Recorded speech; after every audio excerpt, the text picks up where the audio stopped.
আসসালামু আলাইকুম এভরিওয়ান, আশা করি আপনারা সবাই ভালো আছেন। আমি গরিবের ছেলে, বাবা মায়ের আদরের সন্তান। একটি গোলাপ ফুল আমার হাতে আছে, একটি টাকার ব্যাংকটি নিয়ে আমি ছাদের উপরে উঠতেছি বাদরের মতন ভেবে উঠে পড়লাম ছাদের উপরে। টাকার ব্যাংকটি যে আমার হাতে দেখতে পারতেছেন, এই ব্যাংকটি আমার নয়, এই ব্যাংকটি আমার ছোট বোনের। আমি চুরি করে নিয়ে এসেছি ছাদের উপরে, একা একা চলে এসেছি যাতে কেউ দেখতে না পারে। তারপরে চাকু দিয়ে ধীরে ধীরে করে ব্যাংকটিকে কাটতেছি, ঘুরিয়ে ঘুরিয়ে কাটতেছি।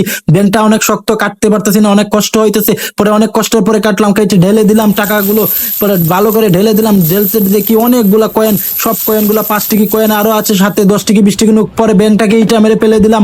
পরে তাড়াতাড়ি কেউ আসার আগে ব্যাগটা খাত থেকে খুলে ফেললাম, খুলে পরে জুতাগুলো সাইডে সরিয়ে পরে যে টাকাগুলো একটা একটা করে ব্যাগের ভিতরে ভরে ফেলতেছি। যদি কেউ দেখে ফেলে তাহলে আমাকে পিটাবে। ছোট বোনের ব্যাংক চুরি করে নিয়ে এসেছি, যদি আব্বু আম্মু জানতে পারে তাহলে তো আমাকে 1-2 রাখবে না। আর এই ছোট্ট ব্যাংকটি কাটার পিছনে একটা কারণ আছে। কারণটি হলো কি, আপনারা তো জানেন আমার ভিডিও কোয়ালিটির অডিওটা বেশি একটা ভালো হয় না, কারণ আমার কাছে কোনো ওয়্যারলেস মাইক্রোফোন নাই। তাই আমি এই ব্যাংকটাকে কেটে টাকাগুলো একসাথে জড়ো করে নিচ্ছি, যাতে আমি এই ব্যাংকের টাকা দিয়ে আমি একটা ওয়্যারলেস মাইক্রোফোন কিনতে পারি। আর এই টাকাগুলো ব্যাংকে বা দোকানে জমা দিয়ে তারপরে আমি নোট করে নিব, নোট করে তারপরে এই টাকা দিয়ে আমি একটা ওয়্যারলেস মাইক্রোফোন কিনবো ভিডিও কোয়ালিটির অডিও বেটার দেওয়ার জন্য আপনাদেরকে। আর ভাই, একটা সত্য কথা বলতে চাই, যদি টাকা পয়সা ব্যাংক ব্যালেন্স না থাকে এই দুনিয়াতে, তাহলে আপনার আর আমার এই সমাজে কোনো দাম নাই।